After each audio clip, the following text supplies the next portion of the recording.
Halo, apa kabar teman-teman semua? Mudah-mudahan semua dalam keadaan sehat. Sekarang kita akan belajar kembali mengenai the four discipline of execution. Sebuah metode eksekusi yang akan membantu kita bersama tim kita mencapai hasil-hasil yang luar biasa. 4DX itu adalah metode, ya, bukan tambahan pekerjaan. Ini adalah satu cara bagaimana kita mengeksekusi supaya efektif. Di dalam satu periode biasanya kita mempunyai banyak sekali goal atau sasaran yang harus kita capai. Nah, kita kadang tidak fokus untuk mencapai sasaran-sasaran mana yang sebetulnya harus kita dahulukan, harus mendapatkan perhatian yang khusus dari kita, sehingga ketika goal itu tercapai, maka kita memberikan kontribusi yang signifikan.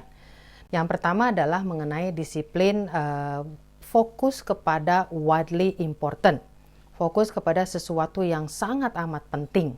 Pilih ya, satu atau dua yang disebut dengan widely important goal dari sekian banyak goal yang kita punya. Seberapa penting sebuah goal itu ya untuk dicapai. Kemudian yang kedua adalah seberapa besar gap yang masih ada yang harus kita kejar untuk supaya sampai kepada pencapaian goal tersebut. Nah, satu widely important goal memenuhi kriteria sebagai widely important goal ketika tingkat kepentingannya sangat tinggi dan juga gapnya masih besar. Nah, yang gapnya masih besar ini dengan tingkat kepentingan yang tinggi, disitulah kita akan mencurahkan 20% dari waktu kita benar-benar fokus kepada widely important goal ini. Widely important goal harus berbunyi seperti ini. Apakah kita mau meningkatkan, apakah kita mau menurunkan, apakah kita mau mencapai sesuatu dari X ke Y pada satu waktu tertentu.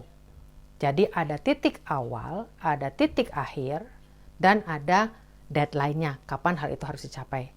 Misalnya, meningkatkan penjualan produk X dari 100 miliar menjadi 150 miliar pada 31 November 2021, misalnya seperti itu. Setelah menentukan widely important goal ini, maka kita melangkah ke disiplin yang kedua, menjalankan lead measure. Kita butuh aktivitas yang membawa tim kita mencapai yang namanya widely important goal tadi. Jadi kalau kita ambil contoh lead measure yang tepat untuk kita bisa meningkatkan penjualan sebuah produk adalah misalnya seperti ini.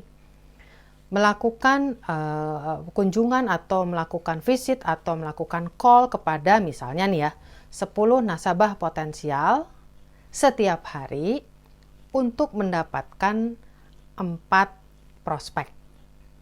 Ya, bisa lebih ditingkatkan lagi kualitasnya adalah 10 misalnya nasabah potensial yang merupakan deposan dengan saldo 10 juta ke atas misalnya. Itu bisa lebih spesifik lagi. Dan di sini lihat di belakang ada untuk mendapatkan sekian referral, 4 referral setiap hari. Nah, inilah yang selama ini mungkin luput dari perhatian kita bahwa ada kriteria-kriteria dari aktivitas ya, atau kaidah dari lead measure ini yang harus dipenuhi oleh tim member kita supaya mereka bisa mencapai target bersama-sama.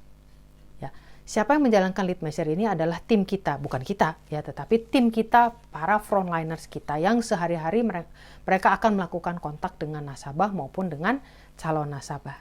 Ya, jadi dilihat di sini ada kaidahnya. Pertama, aktivitasnya jelas ya, kata kerjanya jelas, harus ngapain? Call, visit atau apa? Yang kedua, fokusnya kemana? Fokusnya kepada tadi, nasabah potensial. Nasabah potensial itu siapa? Yang tadi punya simpanan 10 juta ke atas. Kemudian ada yang namanya rutinitasnya seperti apa? Ini tadi 10 nasabah potensial per hari. Ya.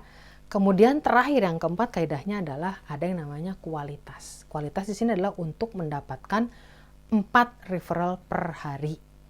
Nah, jadi setiap minggu nanti kita akan mengukur sama-sama dengan tim mana yang sudah berhasil mengkontak 10, mana yang sudah berhasil mendapatkan 4 referral. Ada yang mungkin sudah kontak 10 nasabah tapi referralnya baru 3.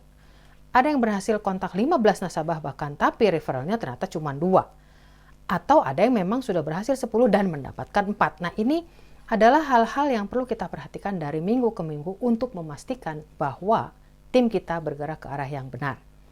Lead measure harus mempunyai sifat prediktif dan influenceable.